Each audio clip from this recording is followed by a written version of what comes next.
I was born in Cleveland, Ohio, 70 years ago, 1940. And Cleveland, where the cousin classes. yeah, and then we moved to, when I was 15, 16, we moved to California. Woo! I graduated from North Hollywood High School. Yo. And I did That's 2 years in UCLA. Yeah. And then I decided that I was wasting my life. Yeah. I decided to do something constructive, and so I came to Israel.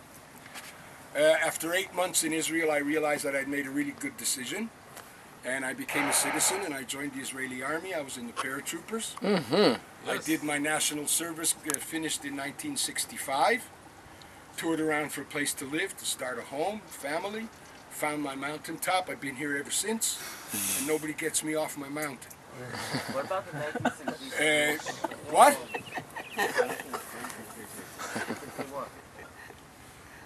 Can't hear you. Don't mumble. Asking about the 6-Day War.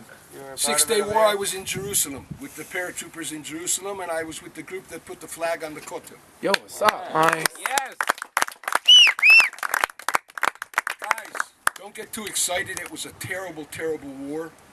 We had 50% casualties, and I was not particularly hyped up about putting the flag on the Kotel.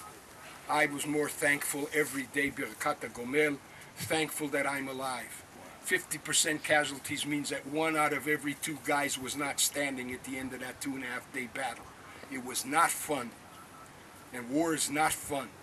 And unfortunately, I've had to fight in 4 wars like that. And war is not fun. And I don't advocate war. On the other hand, don't mess with me. I got a short fuse, and Hitler was the last time us Jews are victims. And I don't ask anybody's permission to survive and stay alive and keep my country. And after 2,000 years, we have our country, and we're not going anywhere, and the whole world can jump. Yeah.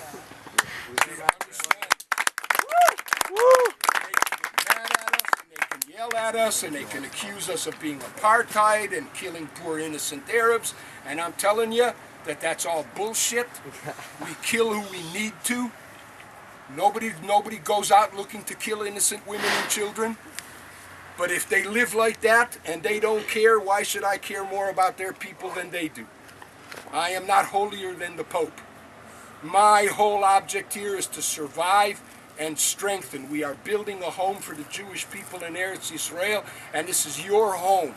And we're making sure that when the time comes and you decide to come home, you have a home to come to. You don't have to be refugees running around the world asking permission from some goyim not to kill you and allow you to live your life.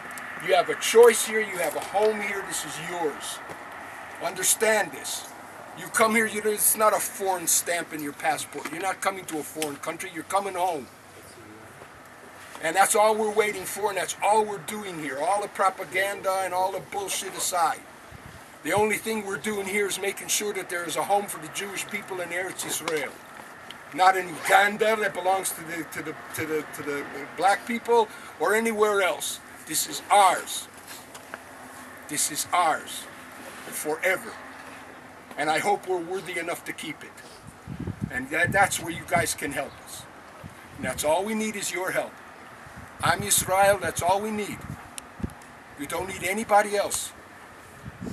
We got the boss and us. Don't need anything else. And we don't have to fear anything. And we don't have to apologize for existing. We don't have to apologize to anybody for staying alive and winning our wars. You need to understand this. Yeah. What do you think about the whole thing that Netanyahu is trying to do with the whole peace process? Bullshit. It's blah blah. You really think we're going to give it up to them? What? You need to move over. Okay. Yeah, we'll finish. Last question. Ah, you want to go? Yeah. All right. We don't want to, but we have. Okay. So, any more questions? If not, remember what I said, guys. This is your home. We're waiting for you to come here. Not as refugees, not as people running away, but people coming with motivation to build and maintain and strengthen a Jewish home for the Jewish people in Eretz Yisrael. This is ours. How can Americans help Israel? You said that Israel should help. How can people who stay in America, how can we support Israel? I have absolutely no idea. No? I want you to come here. As far as I'm concerned, the diaspora is done. It's time to come home. It's time to come home. You got nothing to do there in America, as far as my personal private opinion. There's nothing more to do there. Whatever you do and however much you succeed there, you'll always be a dirty Jew. So what do you need it for? What do you think, people can't make a nice living here in Israel? You got 7 million people here, and a lot of them live very nicely. A lot of them don't. But understand, a lot of people in America don't live good either. There's nothing wrong with Israel. You can make a nice life and a good living here. It's a wonderful place to be in. And so as far as I'm concerned, there isn't any help that America can give us. So she's already giving us help. And that's wonderful. The day may come where they'll stop. So we'll still carry on. We are not living here because of America. We are not succeeding here because of America. That's my personal opinion. The diaspora is finished, come home. Those who don't want to, you don't want to. Listen, we all know from the Talmud, 80% of Am Israel didn't leave with Moses. In the Exodus, 80% stayed in Egypt. They liked it there. And we're the remnants of 20% that came out at the time. So the same thing again. You can stay in America and you can stay there and be lost. God forbid. Or you can come home. It's up to you. Your generation is the first one that has a choice. Understand the beauty of this. Your grandparents didn't have a choice. They had to run from the Goyim and run and land wherever they could. And now you have a choice. Come home. Anyway, guys, think about what I've said. Understand what's going on here. Enjoy your stay. Shabbat Shalom, and God bless you. Thank you. Yes.